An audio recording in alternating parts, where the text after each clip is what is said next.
Yamuna expressway पर सफर करने वालों के लिए बड़ी खबर है, क्योंकि आपके वाहन की स्पीड पर अब ब्रेक लगने वाला है। क्योंकि लगातार जिस तरह से सर्दी में कोहरे के चलते हादसे बढ़ जाते हैं, उसको लेकर ये पूरा प्लान तैयार किया गया है। हमारे साथ हैं सीईओ अरविंद जी, उनसे जानते हैं कि आखिर ये पूरा जो है रूपरेखा किस तरह से बनाई गई है, क्योंकि ब्रेक लग जाता है वाहनों पर, मतलब हादसे होते हैं।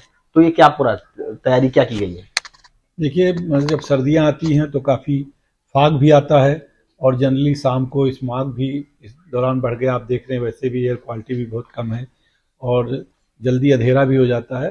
तो सर्दियों में स्पीड सामान्यतः हम लोग हर साल कम करते हैं, लेकिन उसमें को और इफेक्टिव बनाने के लिए कई चीज़ें हमने ऐड की हैं। 15 दिसंबर से लेकर 15 फरवरी तक जो रफ्तार है वो 100 के स्थान पे 80 किलोमीटर की है और बड़े वाहन जो 80 किलोमीटर थे उनको 60 किलोमीटर किया है। लेन ड्राइविंग केवल अलाउ करेंगे, डेडिकेटेड लेन ड्राइविंग होगी।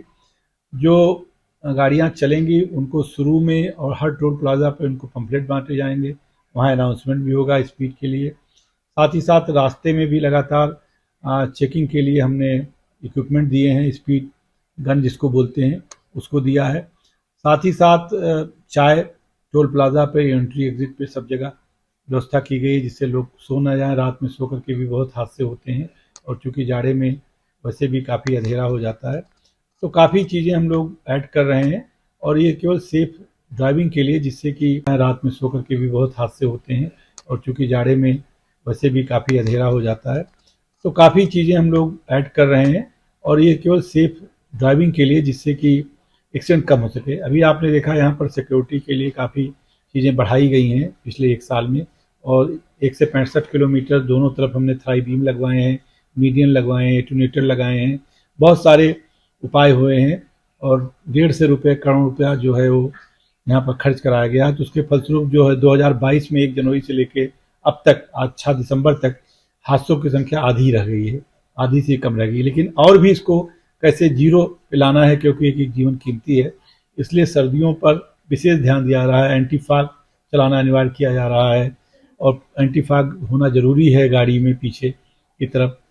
तो ये सारे उपाय हम कर रहे हैं और जो भी कोड है, जो इसमें सिक्योरिटी के लिए जो भी कुछ कर सकते हैं, बहुत सारे उपाय हैं जैसे मैंने बताया। अखबारों में विज्ञापन, डायरेक्शन, टायर में का भी उसमें कितनी हवा है उसका, नाइट्रोजन का टायर्स हैं उनके लिए। हाईवे पर क्या जिस तरह से हादसे होते हैं, वहां पर जो है एम्बुलेंस या पीसीआर कोई गश्त करेगी या पीसीआर वहीं पर रहेगी, कुछ इस तरह से प्लान तैयार किया गया है? देखिए, 12 क्रेन है इस एक्सप्रेसवे पे और इसके अलावा 8 एम्बुलेंस लगाए गए हैं और जब जाड़े होते हैं तो 4 एम्बुलेंस हम और अपनी तरफ से देते हैं।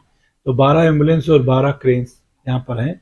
सब जो नियरेस्ट यहाँ पर जो हॉस्पिटल्स हैं उनके साथ टाई अप है, जिससे कि विदा जो रिस्पांस टाइम है वो नियरेस्ट यहाँ पर जो हॉस्पिटल्स हैं उनके साथ टाई अप है, जिससे कि विदा जो रिस्पांस टाइम है वो 15 से 20 मिनट से ज़्यादा ना हो और मैक्सिमम जो है कोशिश की जाती है विदिन 5 मिनट्स की सहायता मिले, तभी जीवन बच पाता है।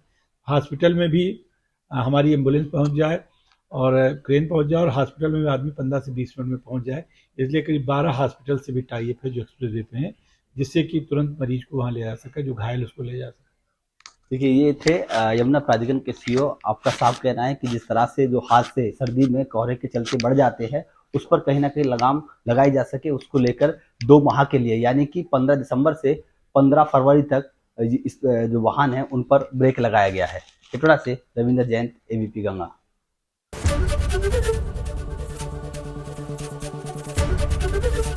एबीपी गंगा, खबर आपकी, जुबान आपकी।